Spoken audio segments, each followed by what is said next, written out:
Gracias.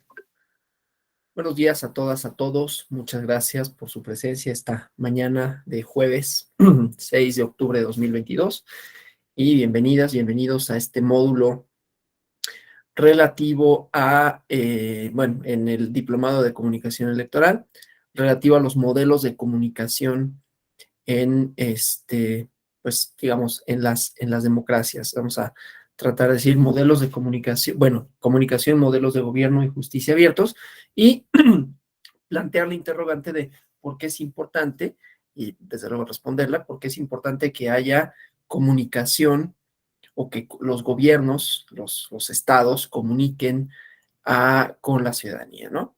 Digo, la comunicación no es necesario que lo reitere, ¿no? Es un elemento fundamental para el ejercicio del poder del Estado, digamos, del gobierno del Estado, ¿no?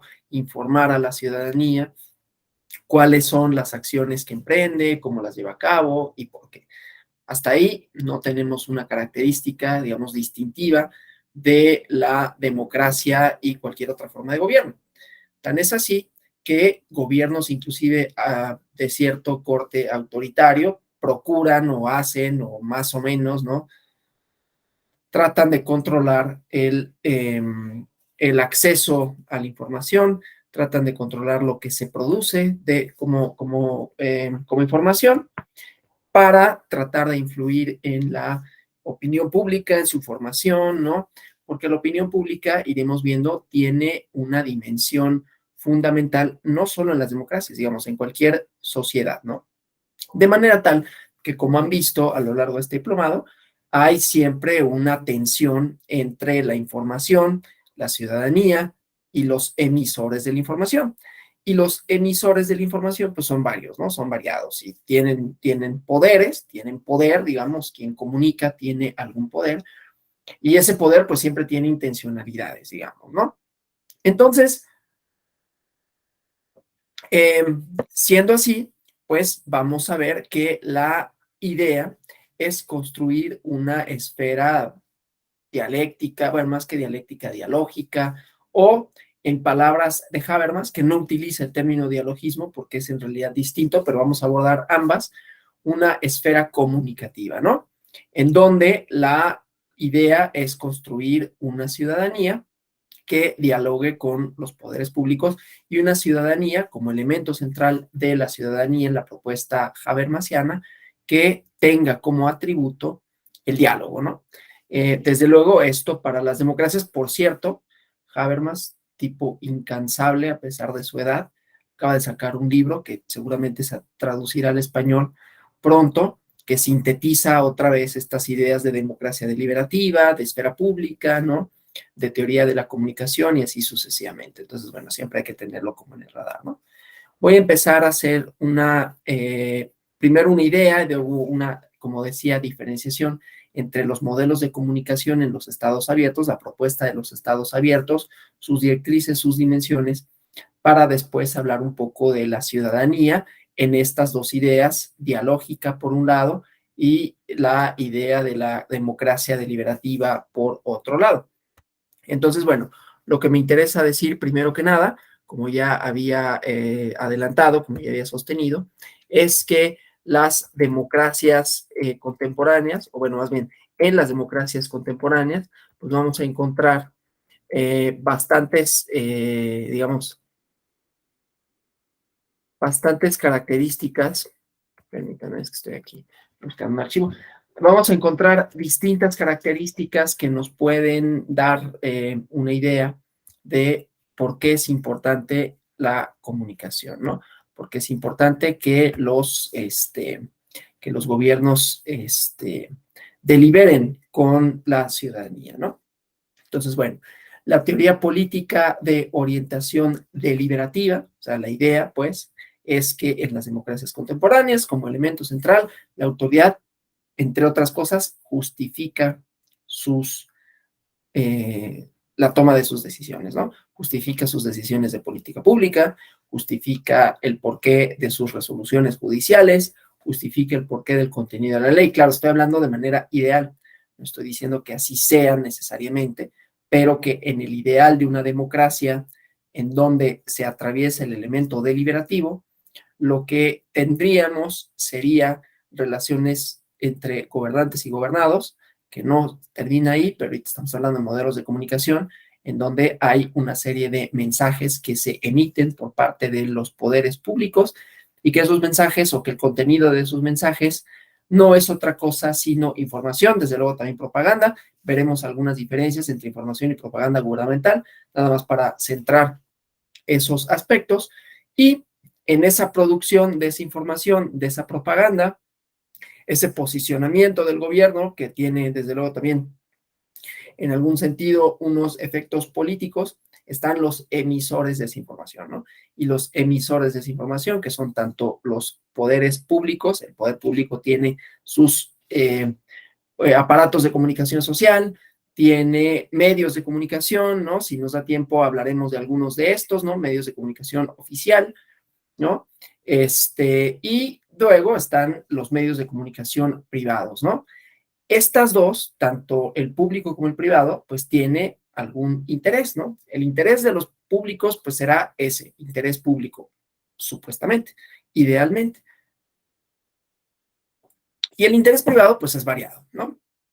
Es, como decía, un poder, pero aquí lo que nos interesa sobre todo no es esa comunicación tradicional, ¿no? Tradicionalmente que los gobiernos, ya sea que contrataban o que pagaban o pagan, ¿no? Ha habido toda una discusión en torno a esto, ¿no? De la publicidad oficial, ¿no? A distintos medios de comunicación, una cierta discrecionalidad en eso. En México es interesante, por ejemplo, hay un trabajo de Carlos Monsiváis y Julio Scherer. Ya es un trabajo relativamente viejo, ¿no? Pero que habla sobre esta cuestión, ¿no? Ya lo iremos abordando, si es que da tiempo, porque me interesa sobre todo plantearlo en los términos del Estado abierto, pero veremos cuáles son sus antecedentes, sus derivas, ¿no?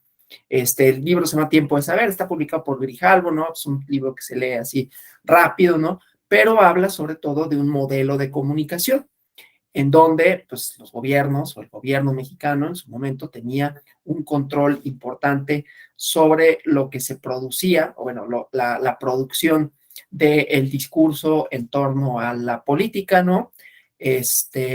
Un control, no quiero decir absoluto, porque nunca puede haber controles absolutos, pero sí bastante férreo sobre lo que se publicaba, lo que se decía, ¿no? En un contexto, pues, no democrático, ¿no? Y entonces cuentan, pues, entre otras, la historia esta que conocerán, ¿no? Del Excelsior, del golpe, o lo que como quiera decírsele, ¿no? De Echeverría al Excelsior, luego la fundación de la revista Proceso, ¿no? Que ahí estuvo y ahí está. Por eso decía, no es un control absoluto, porque pues hubo una revista, ha habido una revista, ¿no? Y ahora otras publicaciones, pero ahí pues había una tensión entre gobierno, información y ciudadanía, ¿no? Ciudadanía que se informa, gobierno que trata de controlar lo que se informa y ciudadanía que pues más o menos trata de llegar o allegarse de información verídica, crítica y así sucesivamente. Siempre hay tensiones, ¿no? Con relación a esto. Y bueno, el chiste pues es que hay información que se produce, que tiene intencionalidades distintas y ciudadanos que la consumen, que desde luego no es una ciudadanía que se entienda pasiva, ¿no? De que yo recibo la información y acríticamente me formo de una opinión, ¿no? Ya veremos esta parte de formación de la opinión pública. Otro libro que también podría recomendar, que es una novela, ¿no? De Enrique Serna, que salió hace relativamente poco, hace como unos 2 años, ¿no? El vendedor de silencio se llama, de un periodista de los años 40, 50, ¿no? Que tuvo mucho éxito por ser un periodista cercano a el régimen, ¿no? Tenía sus contactos políticos y escribía más o menos a favor del gobierno, ¿no? Entonces, bueno, esta idea de controlar la información y en el control de la información, pues hay una idea de ciudadanía, una idea más bien pasiva. No es que la ciudadanía sea pasiva, sino una idea de sea, cuando yo controlo la información, la dosifico o la modifico o no digo lo que es, que eso signifique, porque es un problema también decir, ¿no? ¿Qué información es verdadera y cuál es falsa? Ya vieron un módulo sobre posverdad, ¿no? El discernimiento no es tampoco tan sencillo, pero bueno, la idea es que en un modelo no democrático hay un control de la información y sobre todo, eso es lo que me interesa, digo, las recomendaciones bibliográficas son aparte, ¿no? Pero eso es lo que me interesa decir, hay poca justificación de las decisiones de la autoridad, ¿no?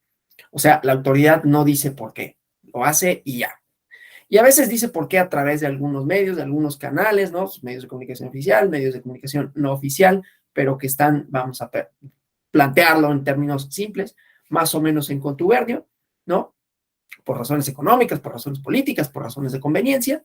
Y entonces, pues lo que hay nada más es una exaltación, si quieren, pero que nunca es un por qué, porque siempre las razones es por beneficio de la colectividad, ¿no? Sean decisiones autoritarias, sean decisiones de política pública. Y en el caso de las sentencias, aunque, claro, hay estudios, hay uno que también me parece que podríamos abordar, si da tiempo, porque pues tenemos 4 horas, ¿no? Pero de Lisa Hibling, que es un estudio que hace sobre los jueces y la democracia y la dictadura, ¿no? Y ella hace un estudio en Chile, es una tesis que está publicada por Flaxo, y entonces dice, bueno, los jueces cuando en Chile no había democracia, tenían un perfil, tenían una ideología, tenían una manera de resolver, pero ¿qué pasó cuando hubo tránsito a la democracia? Pues no cambiaron, pero no cambiaron todos. O sea, en esta transición, ¿no? Que fue una transición pues un poco pactada, ¿no? Con este plebiscito que ya más o menos conocemos, ¿no? Pero los jueces que habían sido nombrados por el pinochetismo, pues ahí siguieron, y si no los jueces, pues algo del aparato que había sostenido un modelo no democrático, en realidad bastante autoritario y bastante temible, ¿no? Y entonces, ¿cómo hay esas inercias, ¿no? Aquí lo que me interesa sobre todo es que los poderes judiciales, en no democracias, pues poco justifican y mucho van de la mano con un régimen autoritario, ¿no? No es que estén subordinados es que son parte de, es una de las cosas que a mí siempre me interesa cuando dicen, no, es que tenemos como la fantasía del presidencialismo, digo, no tiene mucho que ver, pero sí tiene que ver en el sentido de que pareciera que todo tiene el control una sola persona, cosa que nunca es cierta ni para democracias ni para no democracias, aunque tengan más control, pero son parte de un bloque, digamos, ¿no? Y de ahí son parte no nada más los poderes formales, también los otros poderes que a veces son más poderosos. Y entonces, bueno, el chiste es que producen un significado y producen una especie de esfera colectiva, una especie de opinión pública, aunque sea controlada, controlable, más o menos, ¿no? El chiste, pues, es que en los poderes judiciales, en las no democracias, pues no tienen un talante, digamos, de diálogo. Pero en las sí democracias apenas estamos viendo esta parte, no es que no dialogasen, sino que era difícil las posibilidades de diálogo por el contenido, por la forma, ¿no? Por el uso mismo de las palabras. Voy a estar citando como mucha bibliografía porque me interesa, ¿no? Dar como algunas pautas complementarias para este módulo y hay un trabajo publicado en la revista, creo que es en Justicia Electoral, inclusive, por el ex magistrado Salvador Olimpo Navagomar, que habla y se llama La sentencia como palabra e instrumento de comunicación, la importancia de que las sentencias judiciales sean legibles, sean entendibles, ¿no? Porque el derecho y sobre todo las resoluciones judiciales, aún en democracias, ¿no? Aparecían o aparecen en muchos lugares, ¿no? Como algo indescifrable, ¿no? Ininteligible, salvo para los abogados, ¿no? Y eso dificulta. Las sentencias no se dirigen nada más a los abogados, se dirigen a la ciudadanía, construyen a la ciudadanía, ya veremos esa parte, ¿no? De manera tal que si lo que estamos redefiniendo son conceptos como ciudadanía, explícitamente o no, si estamos hablando de derechos, de sus alcances, de sus límites, de facultades, de cómo puede ejercer o no el poder punitivo el Estado, de cómo pueden o no entenderse ciertos derechos político-electorales, mínimamente tendría que ser claras, precisas en su lenguaje, ¿no? Y no solamente técnico. La técnica está bien en algún sentido, pero, insisto, se convierte en una cortina, ¿no? Que no permite ver de manera nítida cuál es el contenido. Y entonces la justificación aparece rebuscada, aparece, decía, ininteligible, y entonces eso no propicia el diálogo, ¿sí? Y en la esfera legislativa, digo, hay un diplomado en mecanismos de participación ciudadana. Carlos Oropesa creo que ya fue alumno de ahí, ¿no? Y tuvimos un módulo relativo a el Parlamento y los parlamentos abiertos propiamente, ¿no? Y su función. Bueno, y lo mismo, ¿no? La justificación de la agenda legislativa, la deliberación en torno a la misma, ¿no? Y esto abre distintos canales, distintas posibilidades de diálogo. No quiero decir con eso que necesariamente en esos canales de diálogo la toma de decisiones sea basada en la opinión pública, pero sí que forma opinión pública, que dialoga con la opinión pública y que justifica ante la opinión pública. Podrá gustarnos o no, pero justifica más o menos las decisiones, ¿no? Insisto, idealmente, no estoy diciendo que pase siquiera en México, aunque sí pasa en algunos sentidos, y me voy a concentrar en la parte de la justicia abierta cuando lleguemos a ello, ¿no? Esos son los elementos a partir de los cuales voy a hablar el día de hoy. Desde luego, siendo una clase que dices, pues es diálogo, pues entonces están abiertos los micrófonos para quien quiera interrumpir, cuando quiera hacerlo, ¿no? Para hacer algunas precisiones, tanto de índole político, histórico o teórico, como sea, ¿no? Entonces está siempre esa posibilidad. Bueno, entonces, decía, como dimensión de la democracia, la justificación política de las decisiones, de cualquiera de los poderes, ¿sí?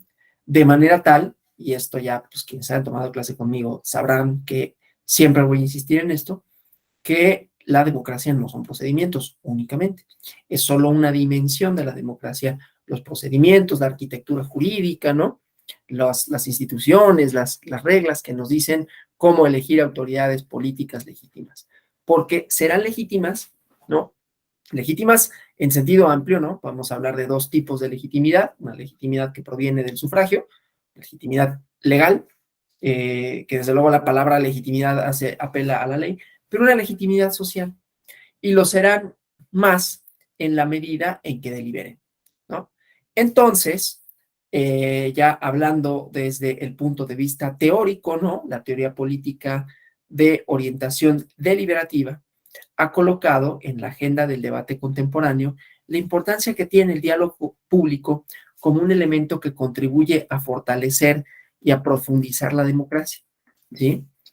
Una característica, perdón, común entre los partidarios de la deliberación pública es que se oponen a concebir la democracia como un sistema cuya exclusiva función es seleccionar representantes o promover determinadas políticas públicas a partir de la agregación de las preferencias de los individuos, ¿sí? Esta idea, que es muy común en la academia, en la ciencia política, inclusive en algunas instituciones, ¿no? Entender la democracia como eso, ¿no? Como procedimientos para llegar a resultados cuya finalidad es la agregación de intereses, ¿no? Y que esos intereses pueden estar contrapuestos, más o menos, las reglas de mayoría, los contrapesos y hasta ahí, ¿no? Esta dimensión de diálogo, pues, o de deliberación, le añade otro elemento, ¿no? O sea, la democracia deliberativa es una opción a estos modelos, pues, elitistas, económicos de la democracia, ¿no? De Joseph Schumpeter, de Anthony Downs, ¿no? Que, pues, básicamente dicen, es eso, ¿no? Anthony Downs, una definición que a mí no me gusta para nada, ¿no? La democracia son las reglas del juego. No es que no haya reglas, es que no son ahí, no está ahí toda la democracia, ¿no? Entonces, los partidarios de la democracia deliberativa encuentran en la argumentación, en el diálogo público en torno al bien común. Claro, ahí va a ser difícil cómo definimos el bien común. Y va a resultar que definir el bien común es dialógico menos que dialéctico, menos que deliberativo, ¿no? Porque hay posiciones, por eso voy a complementarlo con la idea de del dialogismo, ¿no? Pero bueno, hay posiciones, hay ideologías. Cuando me refiero a posiciones sociales, ¿no? Que pueden ser de índole político, que pueden ser de índole económico, o sobre todo son de índole económico, si nos queremos ver muy marxistas, ¿no? Y así sucesivamente, y esas van a determinar qué entiendo por bien común, pero más o menos podemos entenderlo. Lo que pasa es que en los tiempos contemporáneos el bien común más se asemeja a lo privado que a lo público, ¿no? Pero bueno, el chiste es que este ideal vincula la consideración igualitaria de los intereses de los individuos con los ideales del razonamiento práctico y la autonomía política, ¿sí? Entonces, aquellas que se apegan a esta visión consideran que la deliberación pública no está restringida a un proceso de transformación dialógica de las preferencias políticas de los individuos, ¿no? A diferencia de, vamos a ver la esfera dialógica para ver diferencias entre deliberación y dialogismo, ¿no? Pero entonces no es nada más la transformación dialógica de las preferencias, sino que la deliberación pública es al mismo tiempo un elemento decisivo para que una mayor cantidad de áreas de la vida pública de una sociedad queden bajo el control efectivo de las y los ciudadanos que sean razonables, ¿no? Y competentes para deliberar. Lo cual quiere decir, ¿cuál es la primera cuestión para que haya deliberación? Pues tiene que haber insumos, ¿no? Otro día, fíjense, di una plática que tenía que ver con estas ideas de ciudadanía y dije inputs, y ahorita digo inputs, es insumos, ¿no? ¿Por qué dije inputs, no? De pronto esta cosa de la academia norteamericana queda como muy, a pesar de que yo no soy muy partidario, es indefectible que de pronto sus conceptos, ¿no? Que no es que estén mal, es que, ¿no? Parte de estas cosas de la deliberación, ¿no? En la academia. La academia ha quedado como muy monopolizada, muy conquistada, muy hegemonizada por la academia norteamericana, hablando de Schumpeter y de Downs, ¿no? Sobre todo en México, no es en todos lados, ¿no? En Argentina hacen cosas bien buenas. No los volteamos a ver por alguna razón, pero bueno, quizás porque nos queda más lejos. Pero el chiste es que permea en varias cosas, ¿no? Permea en cómo entendemos la democracia, permea en cómo entendemos la ciudadanía, y esto hasta se vislumbra en las palabras que seleccionamos, que utilizamos, que a veces son una o malas traducciones, ¿no? O son ni siquiera traducciones, sino términos así, tal cual, ¿no? Inputs, ¿no? Entonces, bueno, ya tuve aquí ¿cómo se llama? El chispazo que me dijo, ¿no? Son insumos. Bueno, tiene insumos, decía, y esos insumos, pues muchas veces los provee el propio Estado. ¿Cómo puedo deliberar en torno a la cosa pública, ¿no? Pensando ahora en algunos otros autores, ¿no? Sí, por ejemplo, Max Weber, ¿no? Si el Estado, no Max Weber, no David Easton, si el Estado es una caja negra, en donde están los insumos, ¿no? O sea, los insumos que pueden ser lo que sea, ¿no? Los problemas públicos, las necesidades, y luego pasa por un proceso ahí que quién sabe qué, y resulta en política pública, pero qué pasa en medio no sabemos, dice, ¿no? Entonces, la idea de la deliberación es, pues, más o menos saber qué pasa en esa caja negra que sería el Estado, ¿no? Esa caja negra en un lugar donde, pues, quién sabe qué se contiene ahí, y lo único que vemos son los insumos y los resultados, ¿no?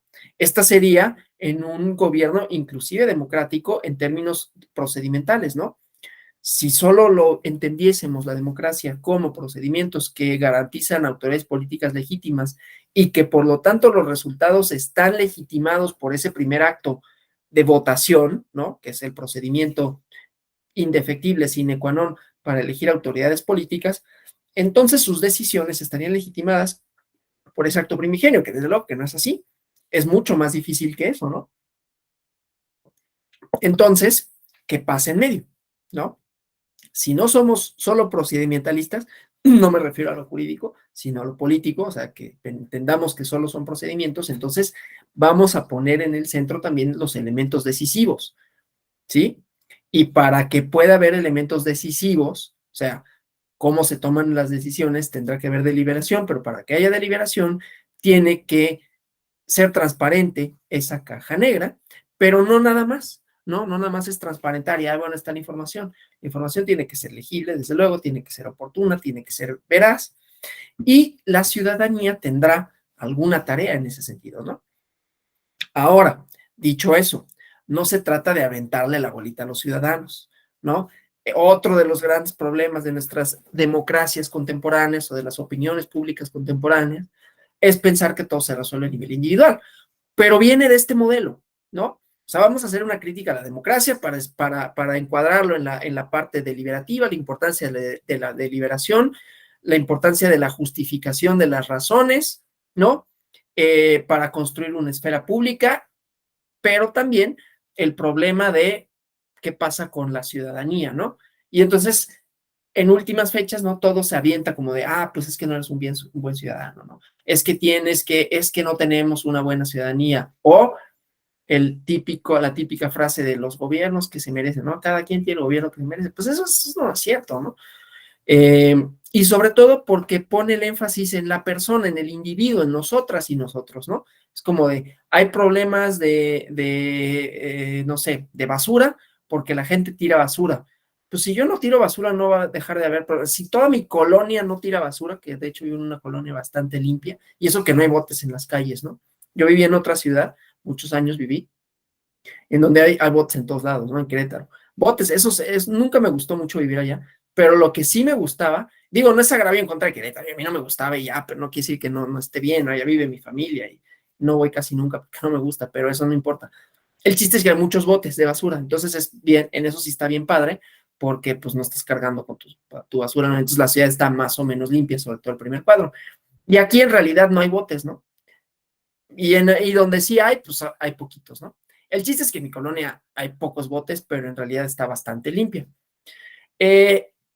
Ese problema, que es un ejemplo, a veces se avienta a la ciudadanía, ¿no? Es que si tenemos ciudadanos conscientes, pues sí, puede ser en parte, ¿no? Pero el problema de basura no termina ni comienza porque haya una colonia que, mira cómo en esa colonia la gente sí respeta y la gente sí hace las cosas, pues sí, pero el problema de basura no empieza ni termina en las colonias, empieza y termina en otros lados, ¿no? Industrias, ¿no? Que generan desechos, cantidades importantísimas, ¿no? Y un sistema de producción, y ya podríamos llevarlo al infinito. Aquí lo único que me interesa es decir que muchos de los problemas públicos no terminan ni comienzan en la ciudadanía, y por lo tanto decir que es una agregación de intereses es una reducción. Y por lo tanto los modelos que dicen que solo son procedimientos y que la ciudadanía es el individuo, o somos las y los individuos, es una reducción, ¿no? Porque los problemas colectivos no se resuelven a nivel individual, ¿sí? De manera tal que la deliberación, pues no es una deliberación individual. La deliberación precisa de condiciones para que haya discusión en torno al bien público, que haya un público, lo cual quiere decir no son gente en su individualidad, que cada uno tiene una opinión y que reflexiona, sino que se convierte en algo más grande que los propios individuos, ¿sí? Bueno, entonces, eso, ¿no? Entonces, la deliberación pública es un elemento central para mejorar la calidad de la democracia, pero entonces vamos a entenderlo ahí también como no solo ciudadanía, ¿no? O sea, la ciudadanía es una dimensión, pero no es el conjunto de ciudadanos lo que conforman al público, porque, insisto, no es nada más uno más uno más uno más uno, ¿no? Esa suma genera otra cosa, ¿sí? Genera público, pero insisto, no es la suma de individualidades, ¿no? Entonces, bueno, eso para pensarlo en términos de colectivo, ¿sí? Colectivo menos que individuos, ¿sí? Bueno, entonces, los postulados de la democracia deliberativa, no obstante, no han sido aceptados de manera unánime, ¿no?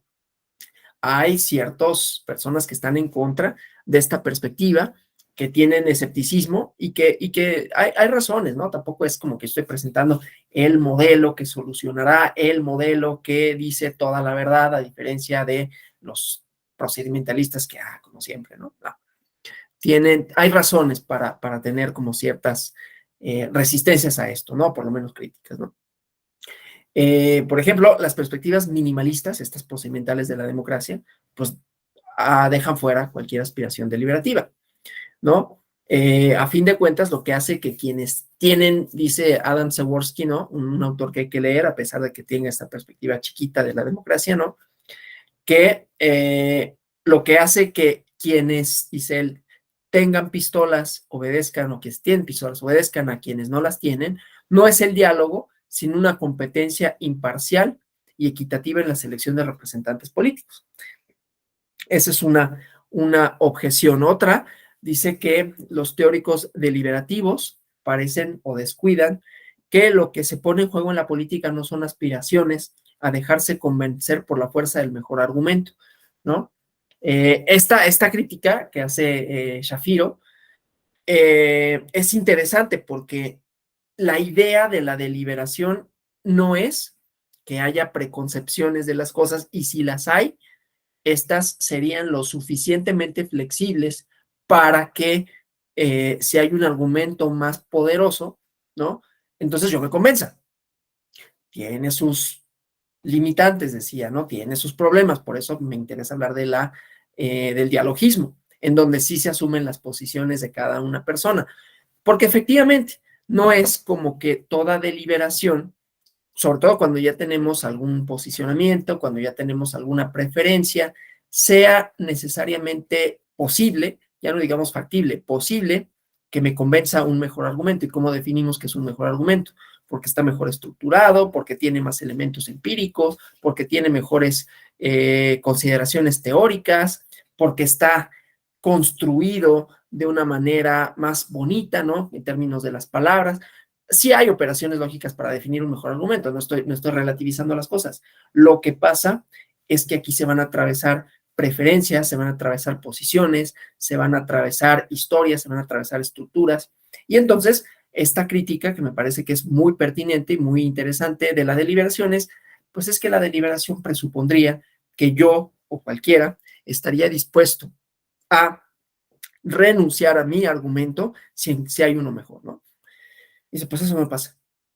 Sobre todo no pasa en la esfera política. Puede pasar a lo mejor, en la esfera jurídica. Esto ya no lo dicen ellos, esto ya son palabras mías, ¿no? Y digo a lo mejor porque aún ahí, donde son espacios de diálogo que está regulado, digamos, ¿no? Que tiene una cierta lógica jurídica, aún ahí vemos posiciones y vemos debates y vemos tensiones, ¿sí? También son esferas no solo deliberativas, sino dialógicas, y ahí vemos, entre otras cosas, escuelas jurídicas, tradiciones, ¿no? Cómo valoran determinados juzgadores la ley, el Estado, el papel del derecho en la construcción de individuos o de bien colectivo, y esas son definiciones, ¿no? Que trascienden a la construcción del argumento. El argumento puede estar bien, pero los argumentos, como ustedes saben, pues también están fundados en teorías, y la teoría ya de entrada implica una forma de ver un fenómeno determinado, ¿no? Entonces, es casi imposible, y esto suele ser cierto en cuanto a la crítica que se le hace a la deliberación, como, bueno, todos estaríamos dispuestos a, si existe el mejor argumento, entonces retiro el mío, ¿no? Lo cual no quiere decir que es imposible en todos los casos, quiere decir que es difícil, y quiere decir que en muchos casos no va a ser posible, ¿no? No es imposible en todos los casos, pero habrá casos para los que sí, y en todos los casos sí será difícil, por lo menos, ¿no? Bueno, entonces, dicen, en la política las acciones suelen ser impulsadas por intereses que tienen la capacidad de imponerse a otros en situaciones de competencia y conflicto. Esta crítica yo no la comparto mucho, porque no nada más son intereses en conflicto, que desde luego que los hay, ya los había puesto en la mesa, ¿no? Dije, pues la prensa, digamos, comercial o privada, tendrá algunos intereses, no los mismos, habrá unos medios de comunicación que tengan unos, otros que tengan otros, ¿no? Hay mucha deliberación en torno a esto, ¿no? En torno al papel de la prensa, los años 70, 80, 50 del siglo anterior, ¿no? De cómo se fue construyendo un poco, ¿no? De algunos resabios que quedaran por ahí, algunas prácticas todavía, ¿no? Otro tipo de periodismo, no nos vamos a meter en esa parte, no, simplemente para decir son insumos para la formación de ciudadanía, pero no solo son intereses, ¿no? O sea, no solo son intereses en términos de quien promueve una determinada política pública, ¿no? Aquí pareciera que es el interés de ganar, ¿no? Sino preferencias, posiciones, ¿no? Por eso, insisto, mi crítica va a ser que es dialógica menos que deliberativa, pero sí hay el elemento de deliberación. Nada más que no hay que renunciar a las posiciones. Ya llegaremos a eso, pero bueno, entonces, intereses en competencia, en conflicto, me parece que la palabra conflicto sí le da el clavo, ¿no? Porque la democracia, entre otras cosas, es conflicto, ¿no? No nos gusta verla así, ¿no? Inclusive en la opinión pública, en la academia, es como de no, no, no. La polarización, que ahorita no estoy haciendo eco de ningún discurso, no estoy diciendo, pero la polarización es no digo que la polarización extrema, ni que lleve a la violencia, ni mucho menos, pero es una característica casi de cualquier sociedad moderna, ¿no? Ya lo dijo Durkheim así. No dijo polarización, pero dijo las sociedades configuran discursos dicotómicos en torno a lo bueno, lo malo, o lo puro y lo impuro, o lo sacro y lo profano, ¿no? Y hay tomas de posiciones de uno o de otro lado y cada quien elabora sus categorías de lo sacro y lo profano de conformidad con lo que considera que es, y no lo dice individualmente, ¿no? Sino sociedades, ¿no? Que considera que es puro e impuro y ahí hay confrontación. Bueno, entonces hay conflicto. Y el conflicto es político en términos de selección de quiénes van a ser los representantes, pero también de cuál va a ser la tarea de estos. Y entonces habrá un segundo nivel de conflicto que será, bueno, una vez seleccionados, el conflicto será cómo le hacemos para que esas personas seleccionadas tomen la mejor decisión de conformidad con el bien público, el bien común, ¿no? Entonces, bueno, eso. Ahora, para complicar un poco más esto, ¿no? Si lo que la democracia deliberativa pretende es llegar a un consenso acerca del bien común, ¿no? No solo resulta un ideal inapropiado, ¿no? Para la eficacia de las decisiones políticas, sino también es, dicen los críticos, ¿no? Una amenaza para la democracia misma, porque alcanzar el consenso puede traer consigo, y por eso les decía, la democracia también es conflicto, suprimir el conflicto, suprimir la divergencia, ¿no? Que caracteriza a las ciudades moral y culturalmente plurales. Déjenme poner un ejemplo, a ver si lo encuentro. Nada más denme un segundo, este, para mostrar esto de, a ver si a ver si está, no está. Es que les quería poner un ejemplo de era un ejemplo tramposo, pero durante muchos años, o no sé si años o meses, una campaña propagandística, yo la veía en los cines, pero hace mucho, y eran unos niños, ¿no? Porque nada más bonito que los niños, bueno, según dicen, yo no estoy, yo no estoy diciendo que sean, pero habrá quien sí, y habrá quien me condene por haber dicho que no son, porque para mí no son. Pero bueno, nada más, eso sí, nada más, ¿cómo decirlo?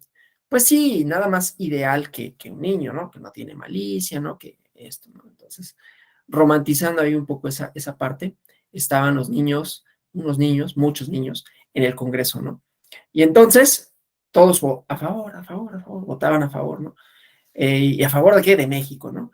Pues eso es una mentira, por un lado, porque prescinde de que hay pluralidad. Y la pluralidad, entre otras cosas, significa que hay intereses contrapuestos, que hay posiciones, no solo intereses en términos económico-políticos, ¿no? Sino posiciones distintas y que esas posiciones, en tanto reconozcan la legitimidad de las demás, serán legítimas, ¿no? Y que son además mediadas por factores en donde no todo el mundo ocupamos el mismo lugar en el tiempo y en el espacio, ¿no? Entonces, si dijéramos consenso como si fuera una posibilidad absoluta, pues prescindiríamos de esa pluralidad, ¿no? Porque lo que es bueno para mí, desde mi posición, a lo cual nunca hay que renunciar, o sea, nunca hay que renunciar a entender que cada uno tenemos posiciones y que esas posiciones a veces no las escogimos, pero son, ¿no? Yo soy hombre, tengo una edad, pertenezco a una clase socioeconómica, más o menos, ¿no?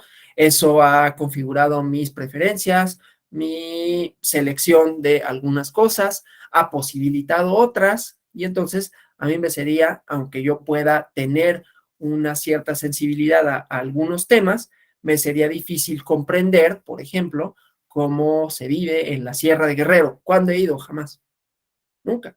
Y yo puedo decir, bueno, sé que hay condiciones de pobreza, que les falta esto, sí, pero yo no sé cómo se vive. Entonces yo difícilmente podría tomar decisiones con relación a esto. Y si lo hago sería desde una posición como un tanto cuanto quizás paternalista de, yo sí sé cómo es, no, pues no sabes. Entonces, esa pluralidad se prescinde si alcanzamos un consenso, si es que tal cosa es posible, que no es, ¿no?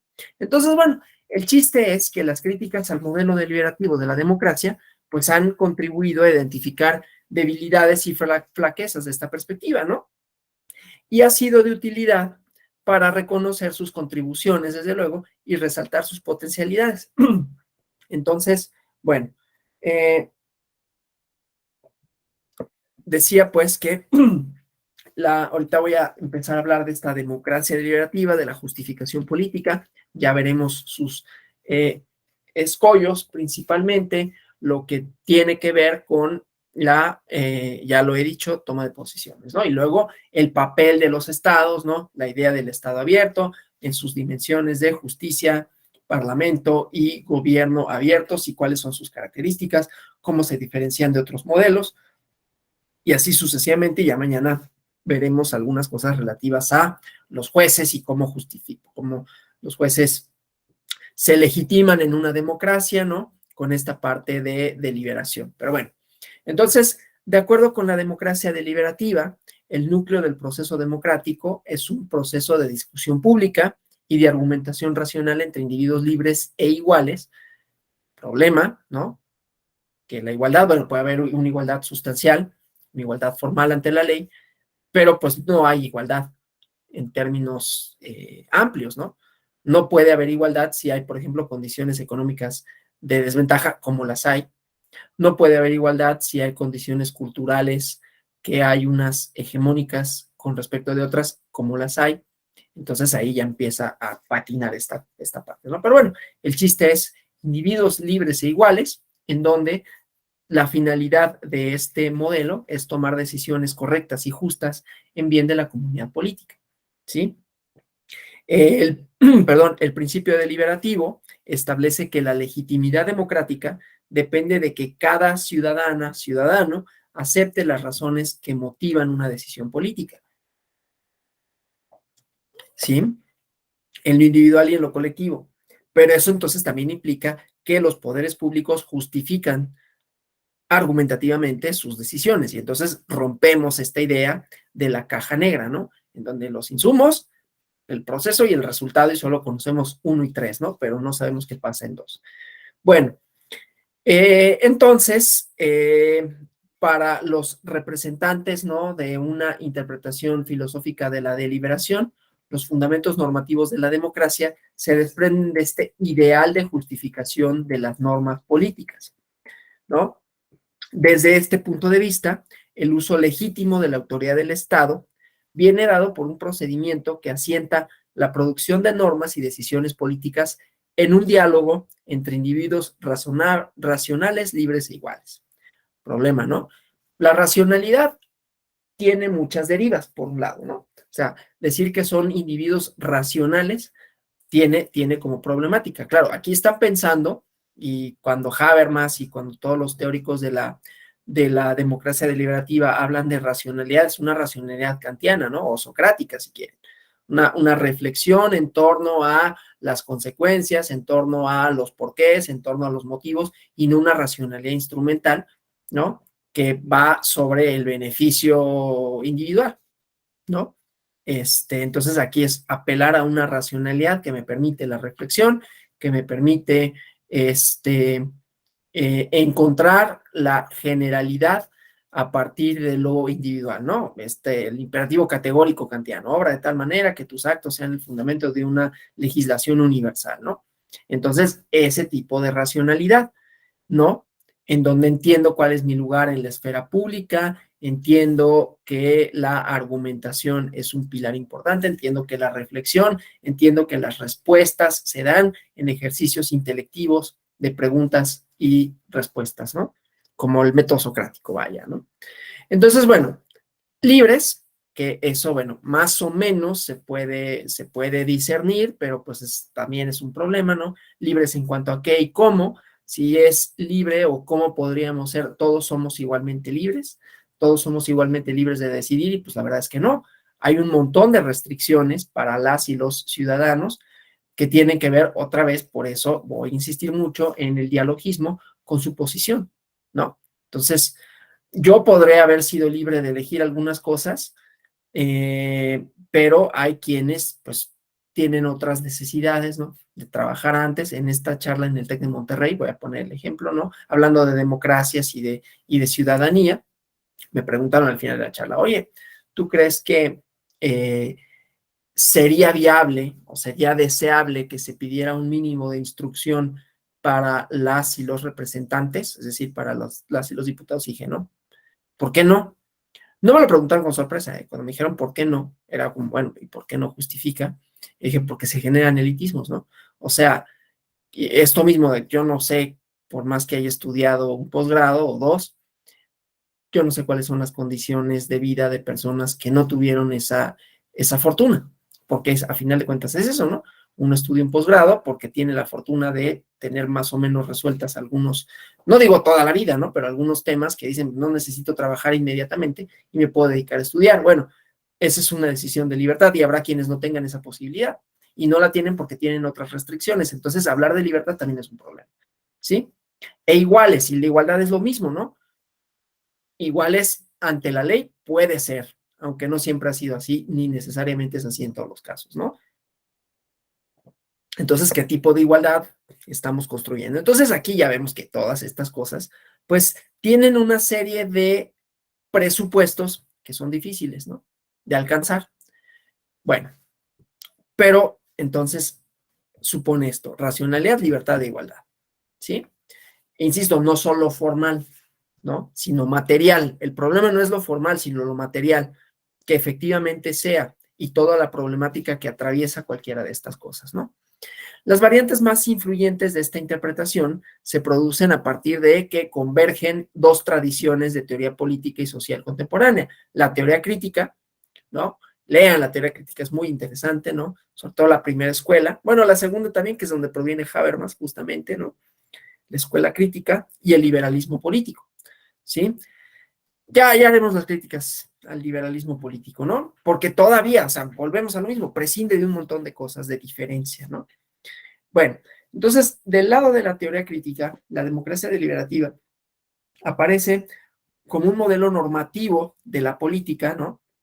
Modelo de deber ser, que pretende contrarrestar la expansión, y a mí por eso me gusta, ¿no? O sea, tiene sus críticas, pero a mí me gusta porque en lo que se concentra es en contrarrestar esta idea que a mí sí me parece horrible, que es la racionalidad instrumental en el mundo moderno, ¿no?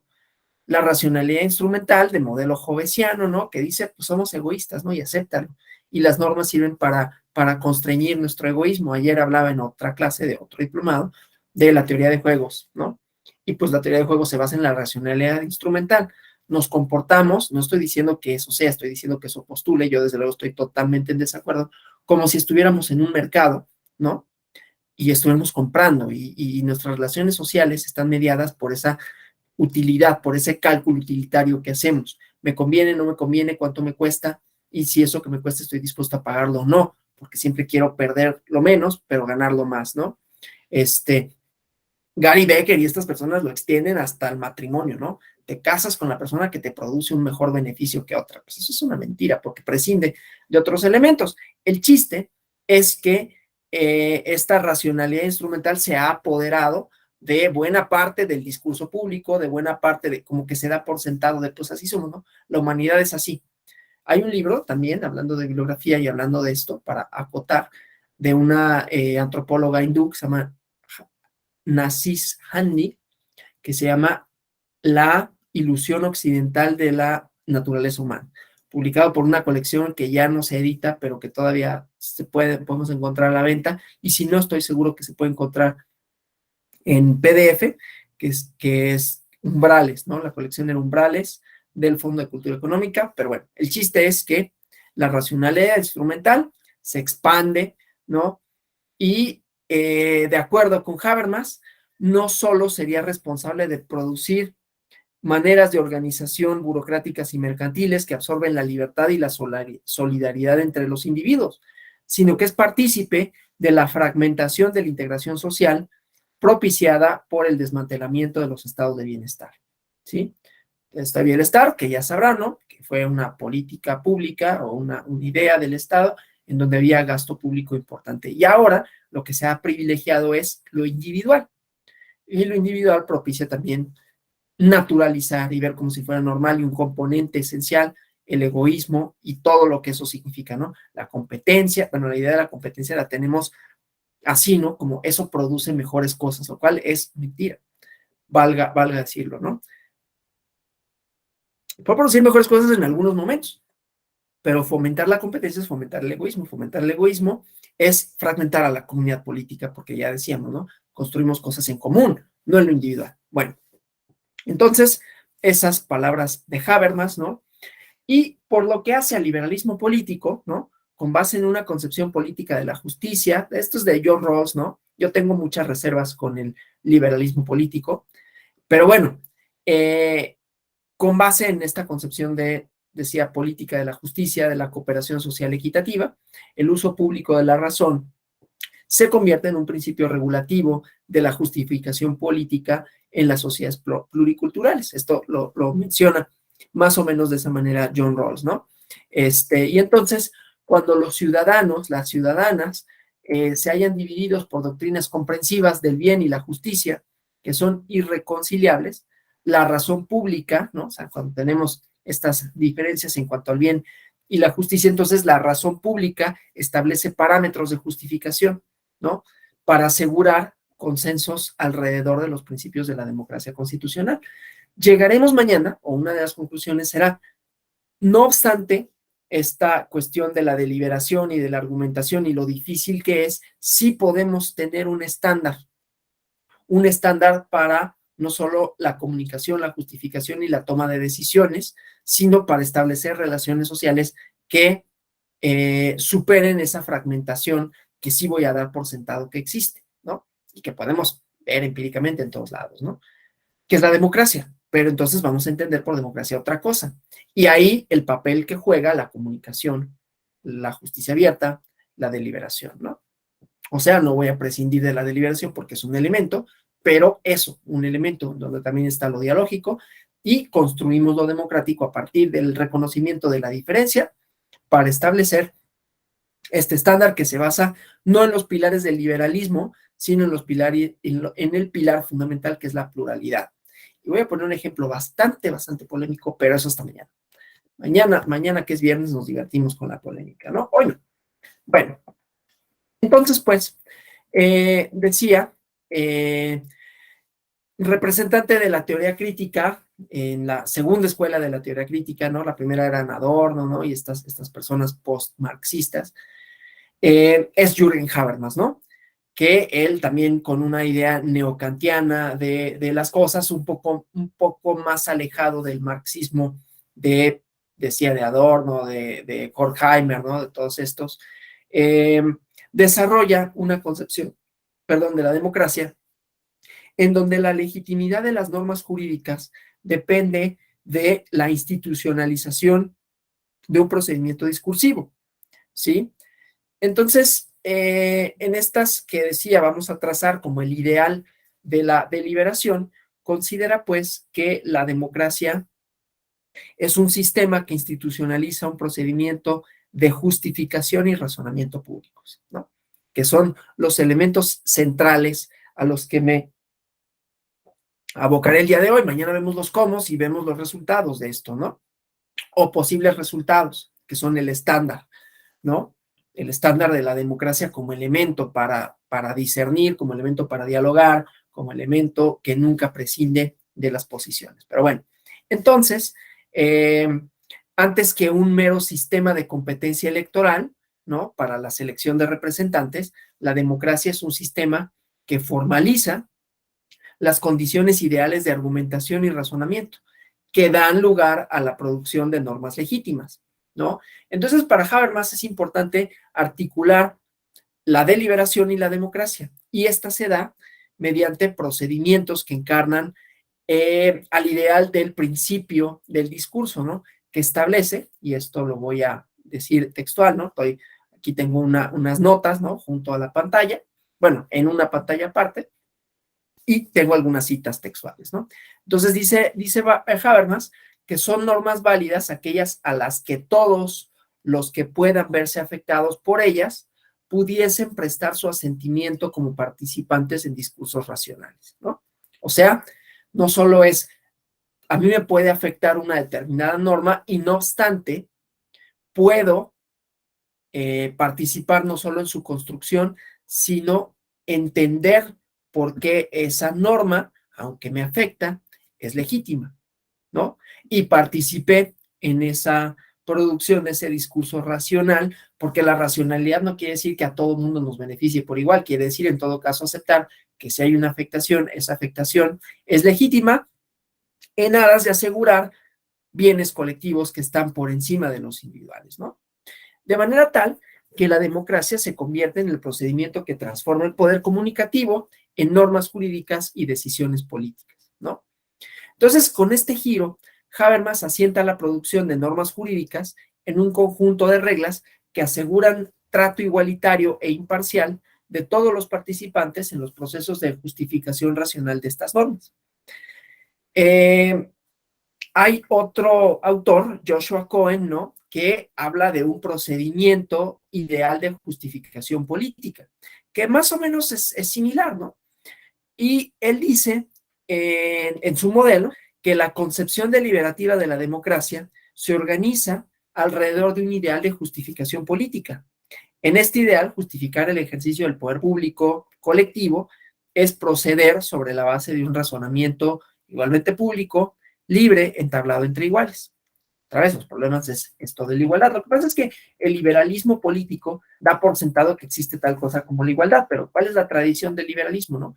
Son John Locke, John Stuart Mill, ¿no? ¿Qué tienen en común John Locke, John Stuart Mill? Que eran hombres blancos, escribiendo en el siglo XIX, ¿no? Que no estaban como muy conscientes, o sí, y no les importaba mucho de la esclavitud, no estaban muy conscientes de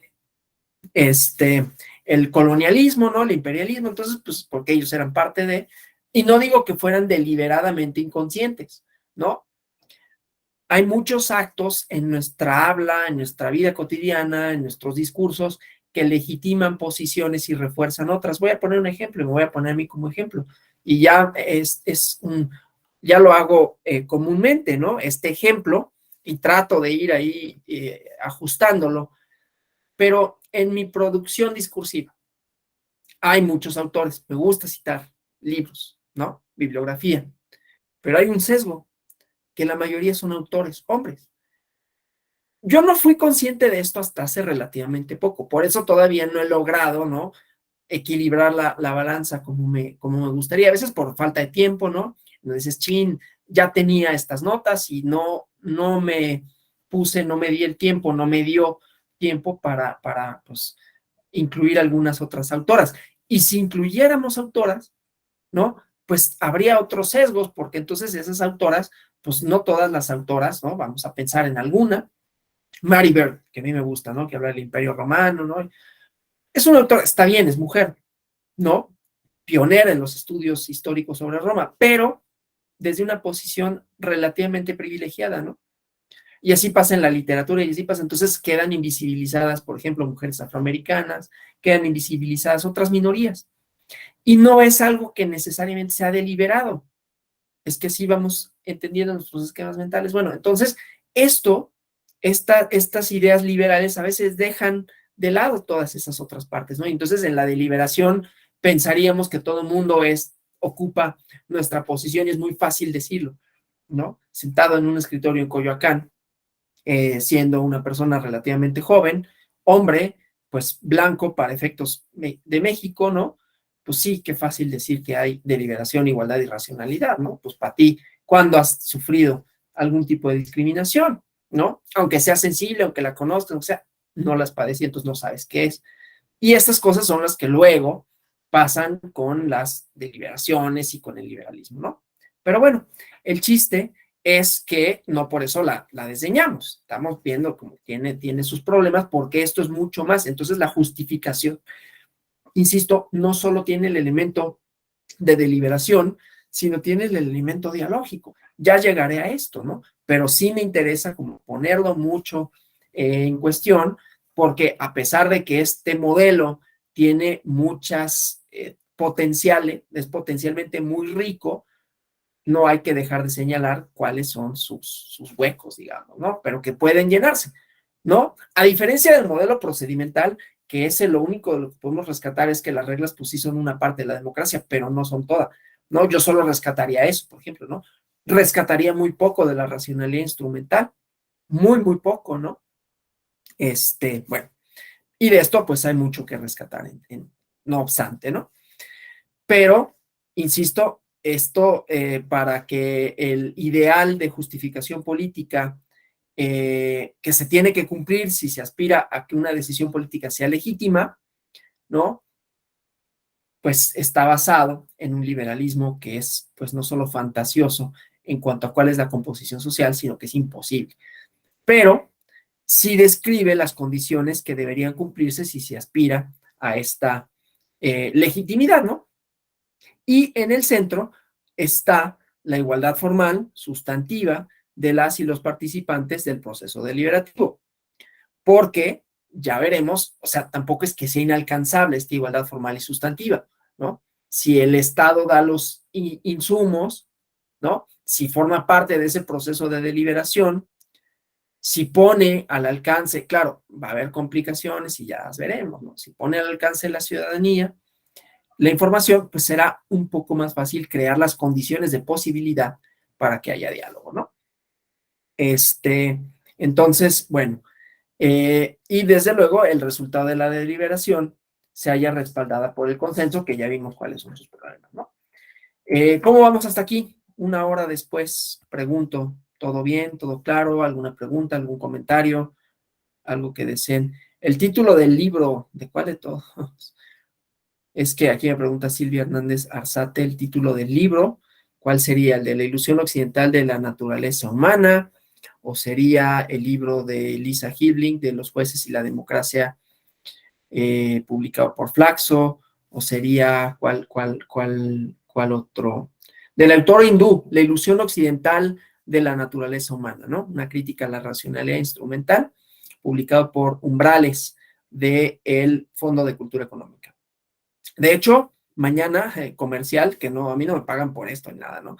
Pero mañana inicia una feria de libro para quienes estén en la Ciudad de México, feria de libro en el Zócalo, Ciudad de México, y por ahí se pueden encontrar luego títulos, digo, no es la FIL, ¿no? No es la Feria de Guadalajara, así inmensa y que vienen editoriales internacionales, ¿no? Con eventos así súper increíbles, pero está decente la feria, ¿no? Y ahí pueden encontrar estos títulos que luego ya están fuera de colección o fuera de catálogo, ¿no? Entonces, bueno, si tienen chance, pues no estaría mal que fueran, si están aquí en la Ciudad de México o si vienen a la Ciudad de México, pues dense una vuelta por la feria, que no está mal, no es, insisto, no es la FIL, pero no está nada mal. Bueno, entonces, la concepción ideal procedimental de la deliberación resuelve una tensión central para la teoría democrática, ¿no? La que opone las decisiones mayoritarias a la protección de los derechos individuales, que es una discusión de la democracia, ¿no? Esta idea de los pesos, los contrapesos, ¿cómo le llaman? Pues sí, la idea de que el poder formal, poder del Estado, tendría que limitarse y que no sea todo mayorías, ¿no? Las contramayorías o los contramayoritarios, ¿no?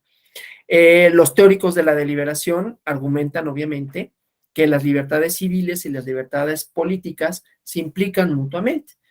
Entonces, en Habermas, la concepción procedimental de la democracia deliberativa tiene fundamentalmente un propósito reconstructivo, que es establecer sistemáticamente la cooriginalidad entre los derechos subjetivos y la autonomía política de las y los ciudadanos.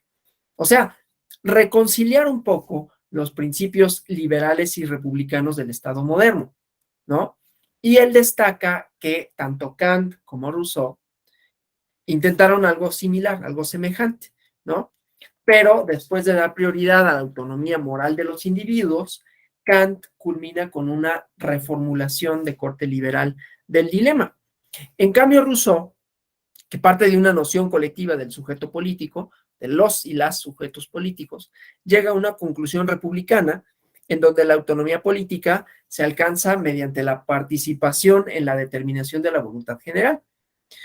En Habermas, esta tensión prevaleciente entre la autonomía política y la autonomía privada de los ciudadanos tiene una vía de solución cuando se especifica, el principio del discurso en la forma del procedimiento democrático.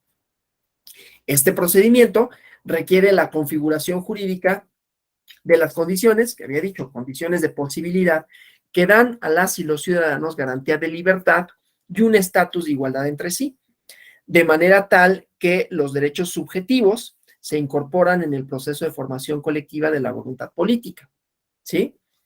Y por otra parte, en este mismo conjunto de libertades iguales para todas y todos, se incluyen los derechos de participación en las decisiones colectivas. La forma jurídica de los derechos ciudadanos supone una codeterminación entre los derechos a la participación en la determinación de la voluntad política y los derechos a un mismo conjunto de libertades para todos los y las ciudadanas, ¿no? En el modelo de Joshua Cohen, de democracia deliberativa, hay una interpretación más o menos similar a la de Habermas, ¿no? Porque formula un modelo de justificación política donde está reconciliada las libertades de los modernos con las libertades de los antiguos, ¿no? Mediante un procedimiento ideal de deliberación. Entonces, de acuerdo con este autor, el ejercicio legítimo de la autoridad estatal depende de que esta, que esta autoridad se base en razones que puedan ser aceptadas por individuos libres e iguales, ¿no? La legitimidad en el ejercicio de la autoridad. Claro, aquí intervienen todos los poderes, ¿no? Se interviene el gobierno, que instrumenta la decisión, el legislativo, que puede también ayudar a revestirla jurídicamente, ¿no? De legitimidad, y los judiciales, que podrían ser un freno a esta, ¿sí? Podemos poner muchos ejemplos, ¿no? Pero, bueno, de política pública legitimada, o más o menos de esta manera, ¿no? Pero entonces, la legitimidad política no solo depende de la igualdad, ¿no? De los intereses individuales, sino de la forma y contenido de las razones políticas de la autoridad, ¿sí? Entonces, esta condición entraña un principio de inclusión deliberativa que asegura la protección de libertades, ¿sí? Entonces, bueno, en una concepción procedimental agregativa de la democracia, el modelo anterior que veíamos, es suficiente con el respeto a la libertad de expresión política, ¿no? O sea, reduciendo todavía más la idea del liberalismo político, ¿no? Que es pluralidad de ideas y pues la respetamos y ya. ¿Y qué hay de la pluralidad social? ¿No? Que no solo se manifiesta en términos de, pues yo puedo pensar básicamente lo que quiera, no es tan así tampoco, ¿no? Por eso vamos a hablar de la democracia como un estándar, a eso sí llegaremos hoy, para la deliberación, que tiene como premisa la aceptación de la diferencia. Será democrático, ¿no? Todo discurso, toda deliberación, toda justificación racional, y será racional por lo tanto, sí y solo sí acepta que el pilar básico de la democracia no es solo, ¿no? La idea de la legitimidad de los procedimientos, sino la pluralidad social, ¿sí? Y mañana vamos con esto de pluralidad social a un ejemplo polémico, que está en boga además. Bueno, está en boga en redes sociales, no sé si qué tan en boga esté, pero hay un modelo comunicativo ahí, interesantísimo, ¿no? De un poder judicial en un estado. No, los modelos comunicativos pueden tener dos, a ver, voy a hacer una parte, pueden tener dos posibilidades. Un modelo comunicativo formal, ¿no? En donde, y vamos a ver la justicia abierta, ¿no? Vamos a analizar el contenido de un acuerdo, si lo quieren revisar antes, ¿no? 9/2020, que entre otras cosas supone que los proyectos de sentencia se den a conocer antes de que sean discutidos por el Pleno de la Sala Superior. Y que además se pueden discutir en cualquier, bueno, no en cualquier, se pueden dar a conocer en redes sociales, ¿no? En Twitter, por ejemplo, ¿no? Ese es un modelo de comunicación formal. que va atado o que idealmente iría atado a el contenido, ¿no? O sea, que el contenido sea accesible, porque pues qué bueno que me pongas ahí tu sentencia, pero no la entiendo. Aquí va a decir, no, es que tiene que ser legible. Y legible no solo de, pues está escrita en español, sino con el lenguaje lo suficientemente inteligible para cualquier ciudadano, ¿no? Entonces, eso, y construye de esta manera condiciones de posibilidad para la deliberación. Esa es una parte formal, pero hay una parte semiótica, que puede ser o no explícita, que puede ser o no deliberada, y esa es la parte que me va a interesar el día de mañana, ¿no? Pero los poderes judiciales también comunican cosas semióticamente, ¿no? El edificio, la vestimenta, el discurso, ¿sí? La formalidad o falta de, ¿no? Y entonces ahí hay otra comunicación, ¿sí?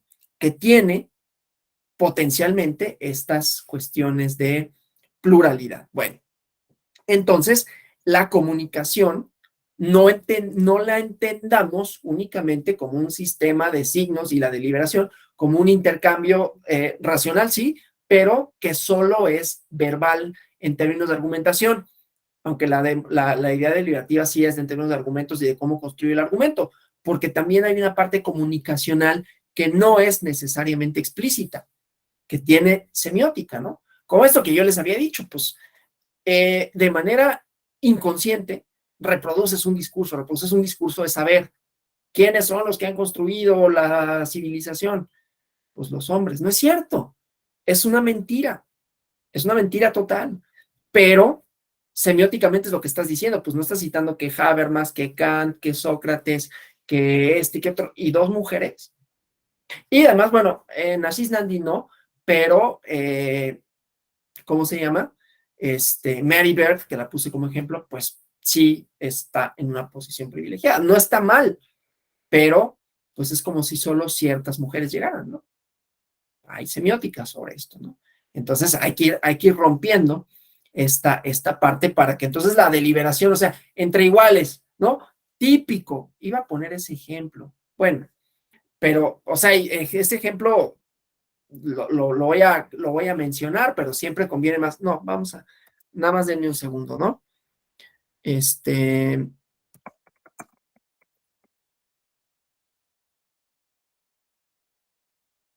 Ahí les va un ejemplo así, semióticamente hablando.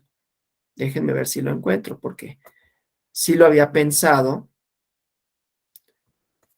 pero a ver si me da la imagen, porque aquí luego el filtro no me deja así como que ser tan, ¿cómo se llama? Ser tan polémico, ¿no? Entonces, no. Bueno, lo habrán visto. Es que, digo, me tardaría más y tampoco se trata de perder el tiempo en esto. Es importante en términos semióticos, ¿no? ¿Quiénes deciden, quiénes deliberan esto de individuos racionales, libres, iguales? Y vemos porque empezamos hablando de la comunicación, de quienes comunican, quienes tienen el poder de comunicar, y vean una mesa, ustedes, una mesa de deliberación, una mesa de debate. Hubo una en particular que me llamó la atención. Estaban deliberando en torno al aborto. Y eran puros hombres. Eran puros hombres. Y no solo eran puros hombres blancos. Dios mío. O sea, semióticamente, ahí, ¿qué nos está diciendo? ¿No? ¿Por qué ellos tendrían que decidir sobre algo que no les atañe? Ellos se van a embarazar. Ellos van a cargar 9 meses con un bebé. Ellos van a dar a luz. No. ¿Van a tener los dolores de parto? No. Van a tener el posible, eh, ¿cómo se llama? Eh, ¿Cómo le llaman a esta? Creo que es depresión postparto, no. ¿Van a tener los problemas hormonales? No. Y sin embargo se ponen a formar opinión pública en torno a un tema que ni les atañe. Les puede atañer porque, bueno, pues es que yo soy papá. Sí, pero tú no vas a, o sea, tú no sabes qué significa esto. Y no lo vas a saber de ninguna forma. Digo, podrías poner a uno a lo mejor, pero puros hombres, ¿no? y con un perfil sociodemográfico muy evidente, híjole, mano. Ese es un problema de comunicación. Y ese es un problema de pensar, ay, estamos deliberando. Pues, ¿quiénes están deliberando? Eso se reproduce en todos lados, ¿eh? Semióticamente. Por eso digo, los modelos comunicacionales democráticos siguen siendo bien complicados. Voy a poner otro ejemplo. Ayer escuchaba un podcast, ¿no? Que venía de un lugar que está muy lejos. Y entonces, pues, aproveché para escuchar un podcast. Es un podcast gringo, ¿no? De una revista. Y entonces hablaba una persona de la comunidad LGBTIQ+, y decía, siempre estuvimos invisibilizados en el cine, ¿no? Miren, hubiera traído imágenes, esto hubiera estado más bonito, si no, menos que platicarlo, se los mostraba, ¿no? Pero pensemos en películas, ¿no? El secreto de, ¿cómo? La montaña secreta, bueno, Brokeback Mountain, ¿no? ¿Quién es el que interpreta al homosexual? Que está muy bien interpretado y la película es muy buena, ¿no? Heath Ledger. Hombre blanco, ¿no? Digo, murió desgraciadamente, ¿no? En circunstancias muy, muy, muy tristes. Pero bueno, Sean Penn en Milk, ¿no? Hombre blanco. Sí, interpreta muy bien a un homosexual, pero no es un homosexual. O sea, y ponía algún otro ejemplo. Tom Hanks en Filadelfia, muy bueno, ganó el Oscar, ¿no? Pero es un hombre blanco, no es un homosexual. Quedan invisibilizados, ¿no? Queda como de, los heterosexuales interpretando al homosexual, lo cual no está mal, pero no tenían como ese espacio, y es lo que él dice, ¿no? Y él es un guionista, bueno, en realidad es un escritor que escribe un guión de una película que yo no sé si se va a estrenar en México o no, que se llama Bros, B-R-O-S, Bros, y que trata el tema, ¿no? Y dice, y todo nuestro casting, todos nuestros actores son de la comunidad LGBTIQ+, ¿no? Porque la homosexualidad, aunque estaba representada en el cine, pero no éramos los propios homosexuales quienes lo hacían.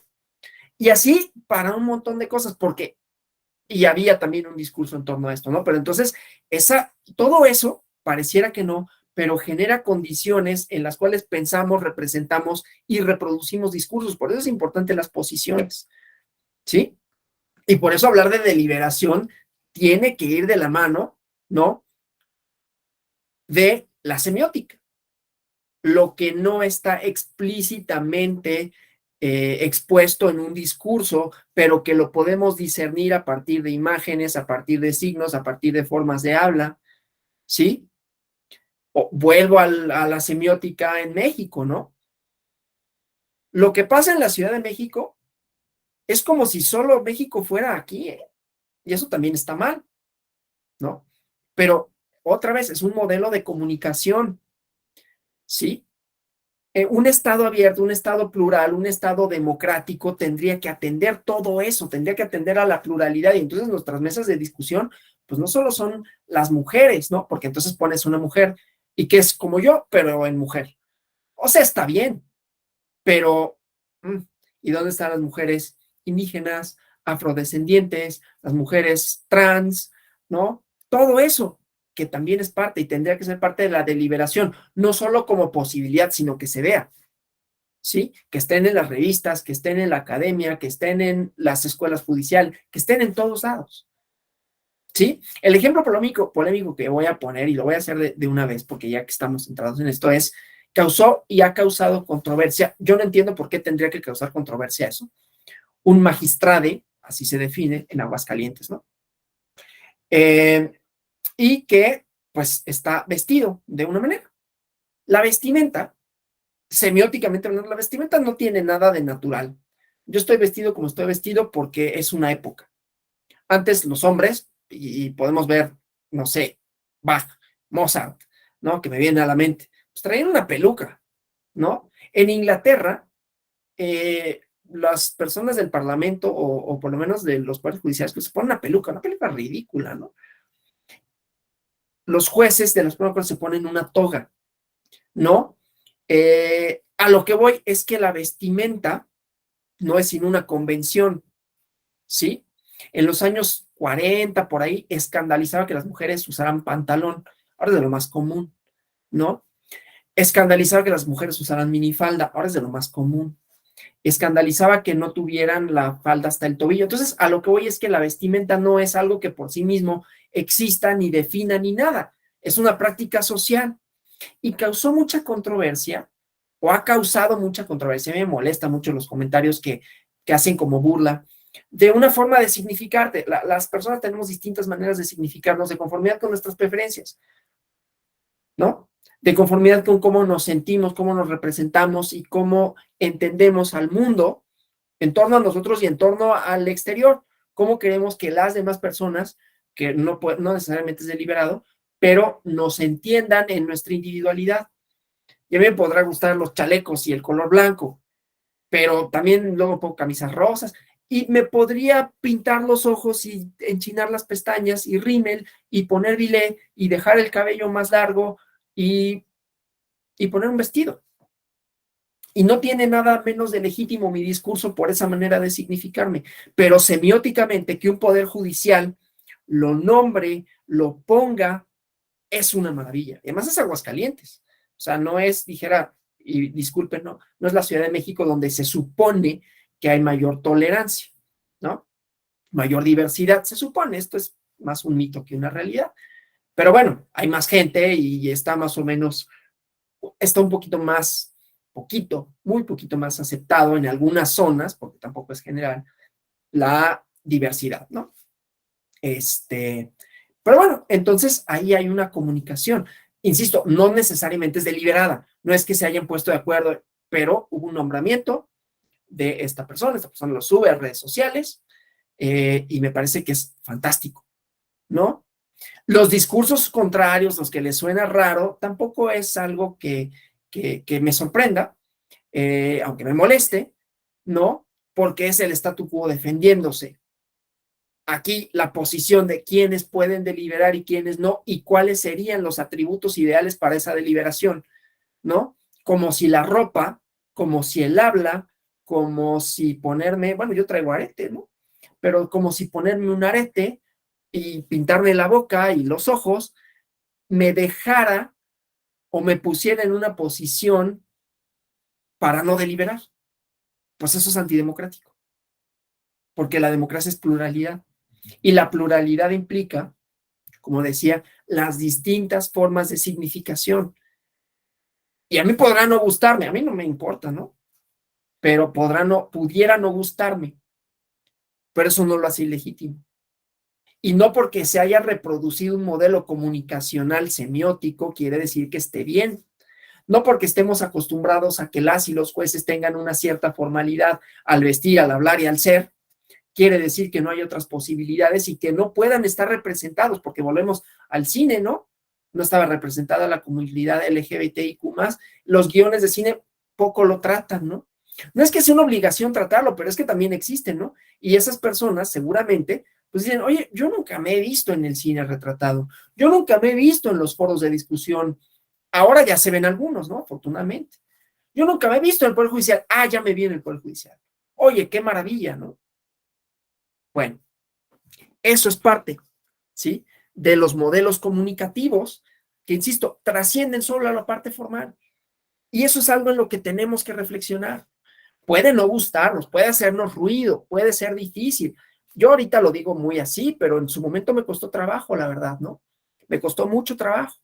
Yo había llegado de otro, ya dije de dónde, ¿no? De una ciudad, pues un poco bastante más conservadora, de la Facultad de Derecho, que perdón, pero las facultades de Derecho son conservadoras, ¿no? Digo, yo estudié eso, ¿no? Y trabajé en tribunales y en despachos, ¿no? Y entonces llego al posgrado, al doctorado, y había otro discurso, ¿no? Y entonces yo no lo captaba, ¿no?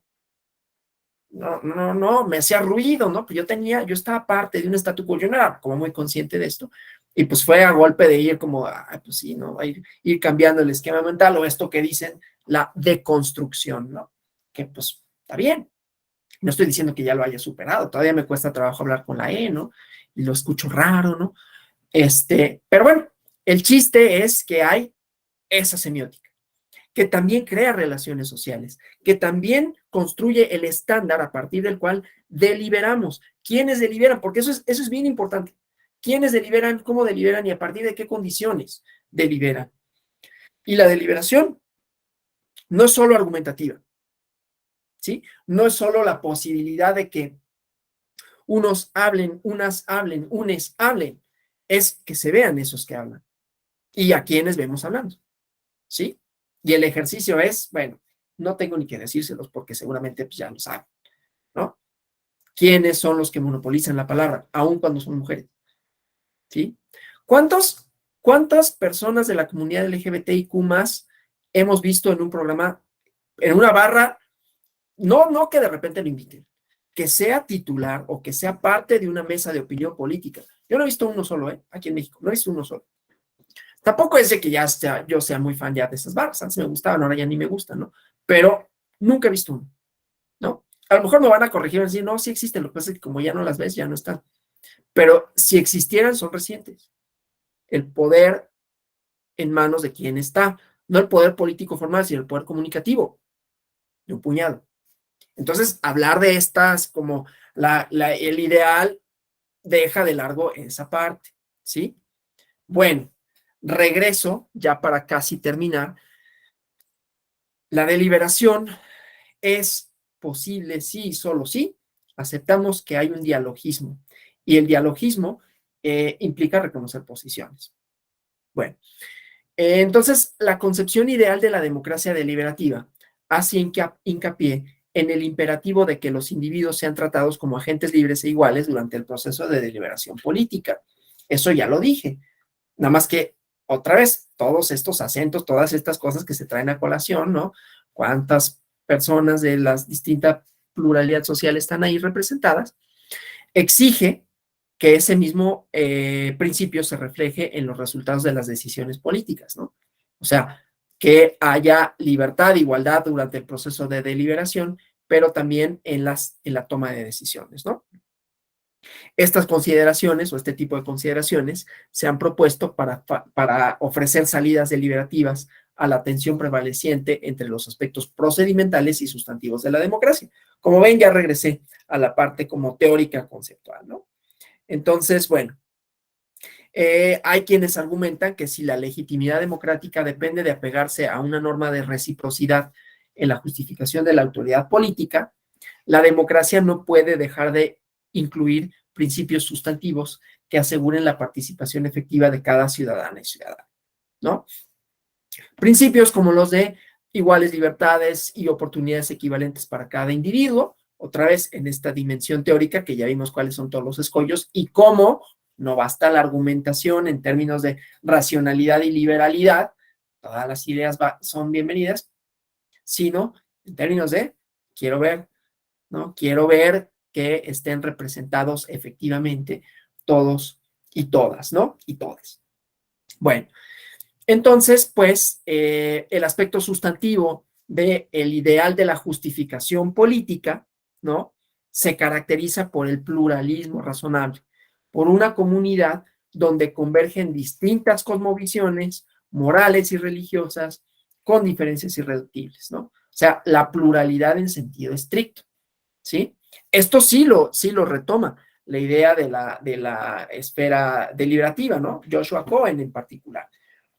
¿Qué dice esto? O sea, reconoce la pluralidad social en donde hay diferencias irreconciliables, por lo tanto, la idea del dialogismo, ¿no? Como una precondición para la deliberación, para que sea posible, en el entendido que va a ser muy difícil que las diferencias sean superadas solo argumentativamente, ¿sí? Y en esta pluralidad social, insisto en el eje de decir, no solo es que se expresen opiniones, porque yo puedo tener opiniones muy favorables a la comunidad LGBTIQ+, pero yo no soy representante de esa comunidad, no soy miembro de esa comunidad, entonces pues qué bueno que seas favorable a, pero tú qué tienes que decir con relación a eso si tú no eres de esa, ¿no? Entonces tiene que verse reflejado, ¿no? No es de que yo vaya a una mesa y hable en favor ay, gracias, ¿no? Gracias, hombre blanco, por venir a hablar en favor de la comunidad que no conoces o que conoces muy poco, sino que se ve representado, o sea, es la parte semiótica. Pero bueno, entonces, el bien común de una comunidad política se obtiene cuando el resultado de la deliberación pública es producto o es un producto que todas y todos los participantes consideran justo. Y otra vez, ¿cómo lo vamos a considerar justo? En la medida en que todas, todos podremos alcanzar a deliberar, ¿no?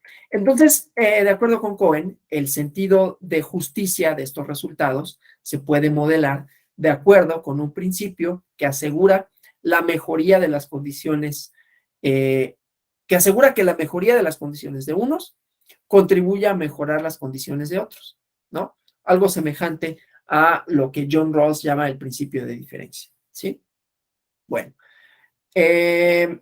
vamos a comenzar, o voy a comenzar a hablar ahora de, ya, esta es como toda la parte teórica, ¿no? Ahora su aplicación práctica en los modelos de Estado y justicia abierta, pero antes, digo, le voy a dedicar 10 minutos, ya mañana lo veremos. El caso de la diputada que produce pornografía.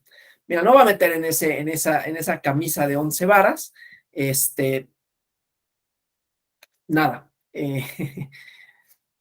Pero más que su trabajo ahí, que yo no sé, pues es una representante de una comunidad LGBTIQ+. Ya lo que haga con su vida y lo que es de donde genere ganancias, además de del trabajo legislativo, pues ya no me compete a mí calificarlo, ¿no? Si está bien o si está mal. Bueno, decía, voy a la aplicación, ¿no? Ya no nada más la parte teórica, pero sí me gustaría saber si hay alguna pregunta, algún comentario con relación a esta teoría, a la parte semiótica, ¿no? Yo sé que esto puede, o sea, sí puede resultar como más o menos polémico en algunas cosas, ¿no? Pero si hay alguna pregunta con relación a esto, o hay algún comentario que deseen formular. Todo más o menos bien. Bueno, sí, Pablo Luna. ¿Qué tal, maestro? Buenos días a todos nuevamente. Aquí, el planteamiento o la pregunta sería, nosotros como actores sociales, las instituciones prodemócratas que se han creado de hace 4 décadas, bueno, antes, pero con más fuerza hace 4 décadas hacia acá, ¿qué están haciendo? ¿Cuáles son los planes que se tienen?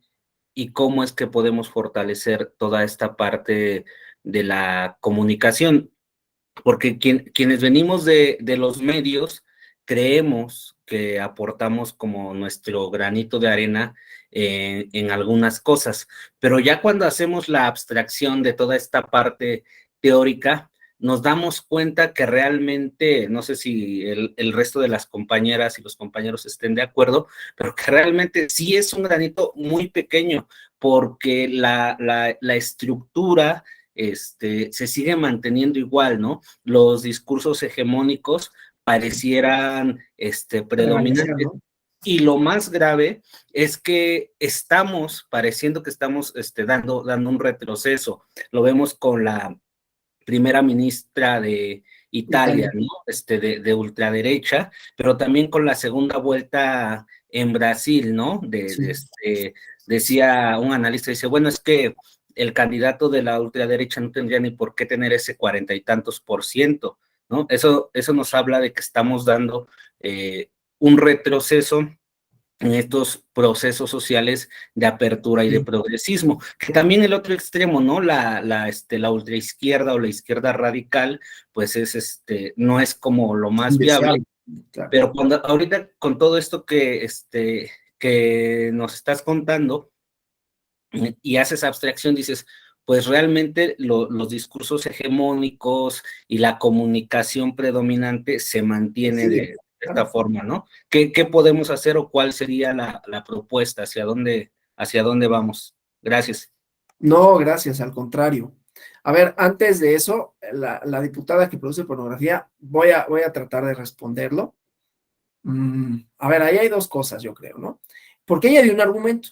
Yo no estoy diciendo si está bien o está mal el argumento, pero en términos deliberativos, ella dijo, bueno, pues este es mi trabajo, yo lo hacía desde antes, y pues a ver, pídanle a tal y a tal y a tal que dejen de hacer su trabajo. Claro, ahí viene una parte moral, ¿no? Que decimos, bueno, pues sí, pero no es lo mismo, quizás, ser un empresario o ser un ganadero o ser alguien que produce pornografía. Bueno, ahí encontraríamos como unos límites, pero hay una construcción argumentativa, una justificación de su trabajo, ¿no? Ahí la cosa tendría que ver más con el decoro de, bueno, y lo das a conocer en Twitter, ¿por qué? Cuando tienes una función, esa función, digamos, pública es o no, digamos, compatible con ese otro trabajo, sobre todo en el sentido de comunicarlo, ¿no? Cuando tienes un encargo público, ¿no? Entonces ahí podríamos definir un estándar, no lo voy a hacer yo, pero podríamos definir un estándar, no solo del argumento, porque el argumento en principio es válido, ¿no? Decir, pues tengo un trabajo como los demás y pues que le pidan a los otros que lo dejen de hacer. Sí, en principio, ahora la otra parte sería ver, bueno, lo que pasa es que, claro, hay una parte moral, pero independientemente de esa parte moral o atado a esa parte moral, según como lo queramos ver, eh, pues quizás la función pública de una diputada podría no ser compatible con esa otra dimensión laboral legítima. No sé si lo sea, pero quizás respondiendo a esa pregunta podríamos llegar a una respuesta, porque no nada más es que yo me dedique a eso en particular, ¿no? Sino que se difunda, cómo lo difundió, y esto pues quizás sí atente, ¿no? En contra de un cierto decoro que se exige a los funcionarias y funcionarios públicos, ¿no? Pero claro, eso podríamos verlo desde una posición que asumo como que está mediada, y lo voy a decir así, en mi caso, con un cierto conservadurismo, y habrá quienes digan que no es así, y entonces siempre llegar a definiciones absolutas es difícil, ¿no? Pero bueno, yo lo plantearía de esa manera, sé que fui un poco vago, pero no nada más para no darle completamente la vuelta y decir, no, pues sobre eso no me pronuncio, diría eso, y pues el estándar valorativo, argumentativo, pues sería ese, ¿no? Siempre teniendo en cuenta que pues una posición moral sí tendrá una serie de preferencias, ¿no? Una serie de mediaciones en donde me resulta escandaloso algo y no me resulta escandaloso otra cosa, y los porqués pues serán diversos, ¿no? Quizás en otras sociedades sea más condenable, en otras no, y ya, eso es lo que yo diría al respecto de eso. Y bueno, no sé si Pablo Luna otra vez quieras participar antes de lo que... Sí, precisamente platicaba con mi esposa de ese tema. Ella es abogada, en algún momento trabajó en la parte de atención a víctimas en la CEAP, Sí, y debatíamos un poco sobre esta pregunta que hace la compañera Berenice. Y evidentemente, a falta de regulación, lo que caemos en cuenta es que este tema que está haciendo la diputada, pues cae también como en el otro umbral, que es la apología de poder cometer varios delitos, entre ellos la explotación sexual o la trata de personas, porque normalmente, mal ligado.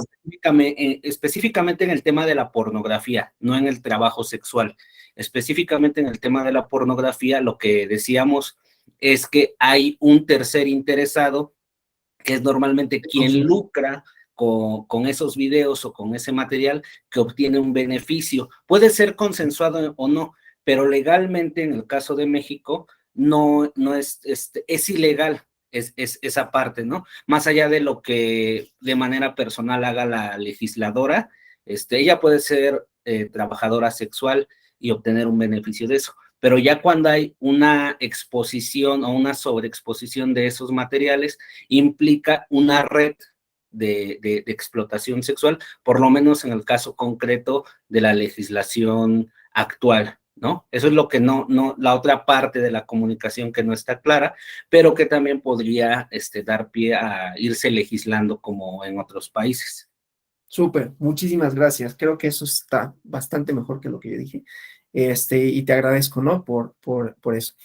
Y respecto a la pregunta, justamente a lo que quiero llegar en estas dos sesiones es que sí se puede no solo construir, sino alcanzar un estándar.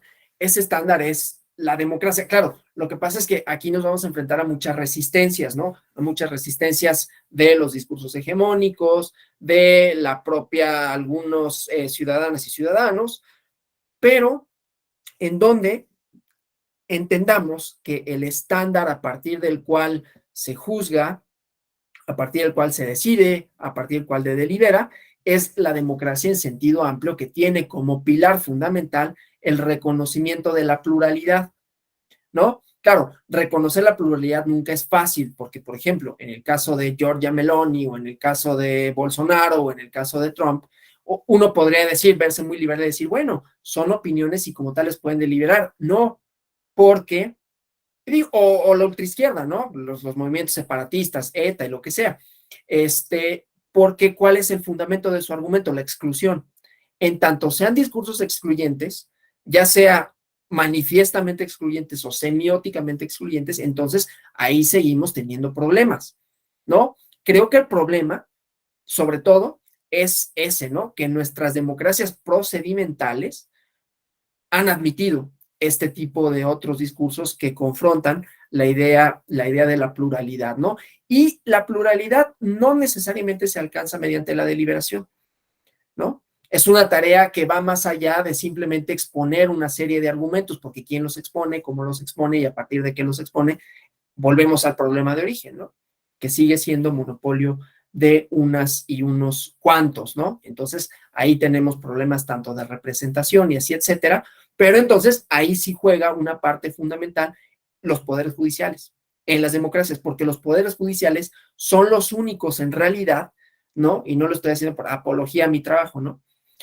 Son los únicos en realidad que pueden equilibrar esa parte, ¿no? O sea, decir, marcar directrices, marcar discursos a partir de los cuales entendamos la democracia más allá de lo legislado o redefinir los términos de lo legislado, redefinir los límites de la ciudadanía, sus componentes y así sucesivamente, ¿no? Entonces, creo que por ahí, ¿no? Porque además las decisiones judiciales son un producto ¿de qué? De alguien que plantea un conflicto, ¿no? Un conflicto jurídico. De hecho, es así como muchos de los derechos democráticos contemporáneos se han logrado reconocer, ¿no? Porque grupos reivindican representación, o bueno, piden representación y entonces enderezan una demanda ante el Tribunal Electoral o ante la Suprema Corte de Justicia de la Nación o ante un juzgado de distrito, ¿no? Y es eso lo que hace que camine en realidad en ese sentido tanto la discusión pública, porque se discute el contenido de las sentencias, sus alcances, ¿no? Veremos algunos ejemplos con la prisión preventiva oficiosa, con el aborto, con el tema de las acciones afirmativas en favor de la paridad de género y en favor de la comunidad LGBTIQ+, pero es eso, la emergencia de estos grupos ya existían, pero su emergencia pública les ha sido, además de producto de sus propias luchas, ¿no? Que han sido muchas veces no han estado exentas de violencias de todo tipo, pero que ha sido fructífera en términos de que ya tienen un cierto reconocimiento, les permite enderezar demandas y que pues se les reconozca esa legitimidad, ¿no? Pero creo que también el camino, en parte, es desde la parte jurisdiccional formal, ¿no? Claro, no es el único, porque, insisto, pues esto tendríamos que romperlo también desde los modelos comunicativos no explícitos, ¿no? De quienes están representados en las diferentes áreas sociales. Bueno, gracias por las preguntas, por los comentarios. Si hubiera alguna otra, pues bienvenidos. Si no fuera así, pues nos vemos el día de mañana. Ya vamos a hablar formalmente, ¿no? Del Estado abierto, componentes y justicia abierta como eje fundamental. Y retomando estos planteamientos, la pregunta de cómo justifica el juzgador democrático su legitimidad en una sociedad cuando no son votadas y votados, con este elemento de deliberación, de discusión, de diálogo en el centro, ¿no? Y bueno, pues muchas gracias por las participaciones, la asistencia. Espero que haya resultado interesante, ¿no? Más o menos. Es una hora difícil, de 7 de la mañana, pero espero que les haya sido, pues, como digo, por lo menos que no les haya aburrido demasiado y que haya, pues, podido expresar algunas ideas que les resulten interesantes y que, desde luego, ayuden a, pues, aterrizar sus deseos cuando se inscribieron en este diplomado y que se inserte bien tanto en el contenido como en lo que ustedes esperaban de este módulo y del diplomado en general. Les agradezco mucho por su atención, por su participación, por su asistencia. Nos vemos el día de mañana. Gracias. Muchas gracias. Hasta mañana. Muchas Buenos gracias, días a doctor. todos. Buen Gracias, jueves a doctor. todas, a todos.